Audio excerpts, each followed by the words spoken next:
You will know pain. Hello, Zaza right back here with an update on the Penance brand Sanctum farmer. I'm currently farming 83 tomes and I'll show you how my build is constituted in a second. I wanted to talk about the budget version first though, so if you're just looking to get into Sanctums right now, still a good time. Some items are unexpectedly expensive, so there's a little bit of a plan change going on here. However, some other items have already gone down in prices substantially, and we'll re-include them here. Now, talking about the budget build. Eye of Innocence is cheap again. So this used to be 2 Divines, but now it's down to a couple of Chaos already. You could go Self-Ignite immediately. However, I recommend instead to go low life with Righteous Fire first. Okay, how would you go about this? You could immediately buy a Bitter Dream, probably not when you just finish the campaign, but they're getting cheaper and cheaper, so do check out the price. If you do buy this first, then you just put your Penance brand in there, Conk Effect, Fist of Lightning. If they are not cheap enough, you can start out with the box standard Singularity. This is good enough first, and you pair that with the Khaleesi's Grace, which give you a 5 link, and then you put your Penance brand in there, Fist to Lightning, Conk Effect, and Cold Pen, and you run a couple of Sanctums until you can afford Bitter Dream. Now, Heat Shiver is best for this build, however, this is at 100 Chaos, so starting out, you can just grab a replica Heat Shiver, and this gives you a similar effect. Lightning damage is extra cold damage. Another 2 items for your jewelry. Highly recommend you do go Ming's Art. It gives you an insane amount of extra chaos damage, and it also helps you sustain your Righteous Fire because it lowers the base life and energy shield your Righteous Fire burns you for. Really undervalued. A warp timepiece. You can choose whatever amulet you want really, but getting 25% cast speed while you don't have a lot of cast speed on your tree and gear, that is pretty valuable. Rare boots, just Onslaught. That is really nice because your flask might not always be up. And I also have my attributes and my resistances solved here. Partly, the other part where I've solved it is on the heavy belt. So resistances and chaos resistance. I said I would go Leap Slam, but honestly, the Tormented Touched Ghost, the Illegal Fisherman, makes Shield Charge so immensely valuable. And then of course, when there are corners, you just use Flame Dash. Okay, so getting into Righteous Fire. The way you can sustain Righteous Fire is with a little setup. Use Restless Ward. This gives you a bunch of regen and you get movement speed on top of that. And you activate it by pressing Duetus Elixir. So you press this, you have a bunch of charges for almost 30 seconds. And then you press your Righteous Fire and you're good, mostly. If there's Self-Ignite on top of that, we have to do something and I'll get into this in just a little bit. Important. If you run this, either setup honestly, but especially if you run both Righteous Fire and Self-Ignite, you need a burn removal on your flask somewhere. I have it on my life flask. If I have to stop the Righteous Fire from hurting me, or I just took a bad hit from a monster and I'm ignited, I want this to be gone immediately, and that's what this is for.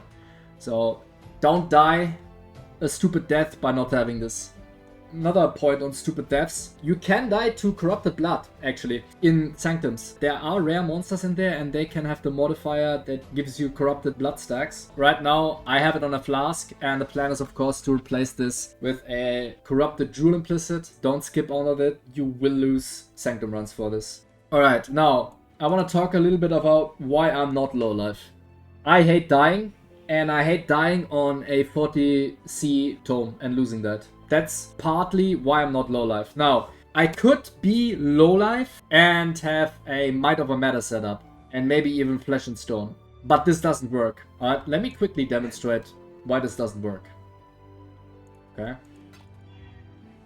Let's just say I don't need this damage and instead I'm going defense. I'm going Mind over Matter. Let's see what happens. I'm in my zone. I'm casting. Alright, Self-Ignite. It's going off. Alright, I'm ignited. It's ticking down, but it's also going up again, right? It's not too bad, okay? Because I have Energy Shield Leech. Now, let's see what happens if I press Duedris. I have Dreadries and... Oh my god, I can't cast anything. If I just fire on Dreadries, well, that's bad. And that is why it's not worth or not feasible to use both. So...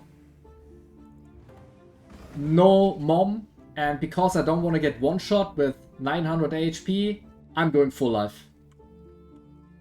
Let's quickly fix that again. Okay, and also, whenever you ignite something, you take hit damage. That hit damage goes to your energy shield, and that also stops your recharge. So either setup on its own doesn't really work with Mom, and especially if you use both together. Let's get into the aura setup. So I do have all auras that I would have on low life, but I'm not on low life. So I have haste and hatred on mana. I also have vitality on mana and Herald of Purity. And I use a low level precision just to get some slight damage and crit increase. Now, where do my other auras come from? I have a Zealotry and I have a Wrath. And they come from my minions. I have 2 Spectres that give me these auras plus some more bonuses. So first, there's the Perfect Pain Artist that just has the Zealotry, provides it to you. And also if you buy the perfect one, then you get Critical Strike Multiplier as well. I'm also running a Perfect Spirit of Fortune. Now this is expensive and you don't have to use the perfect one. You could just start out with the normal one. However, I was informed that the extra line for the perfect minion, your lightning damage is lucky, does work. So that's why I'm taking this. I'll test it out, I'll keep you up on that. Speaking about minions, I run multiple minions, so I run these Spectres together with a Animate Guardian and a Stone Golem linked to Meat Shield. And the Animate Guardian just has Leercast and Dying Breath, so it gives me a little bit more damage, which this build really wants damage from all the sources it can get its hands on. My Animate Guardian has a Belly of the Beast and also rare gloves and boots. I would like to equip them with Legacy of Fury, but they are still too pricey for me at this time. Both gloves and boots that look exactly the same. They have increased life regeneration rate and chaos res. I use Convocation and I link that to automation. So every 3 seconds my minions get 2% regeneration over 2 seconds. This keeps them up all the time. I also have something else on my automation setup, and that is Arcane Cloak, and I link that to Inspiration. And the way this works, Arcane Cloak always spends mana. That means that you always get an Inspiration charge if this goes off. You can profit from the Inspiration in your weapon. This is 20% more damage just from the more damage line, and then you get also 40% increased crit. Okay, so that wraps it up for the build. Let me also mention, I updated the path of building with all the stages. So it goes over the low budget setup and it goes into the setup I'm at right now, which is Righteous Fire and then Animate Guardian. And I will keep updating this regularly, and the PoE is posted on my Discord as well if you wanna always get the latest one. My plans are to go into power charge stacking, which means I need to log in and make a bunch of currency in Sanctums, of course. For this channel, I will continue making update videos on this build, but also about crafting. I'm a crafter guy. If you're interested in that, go subscribe.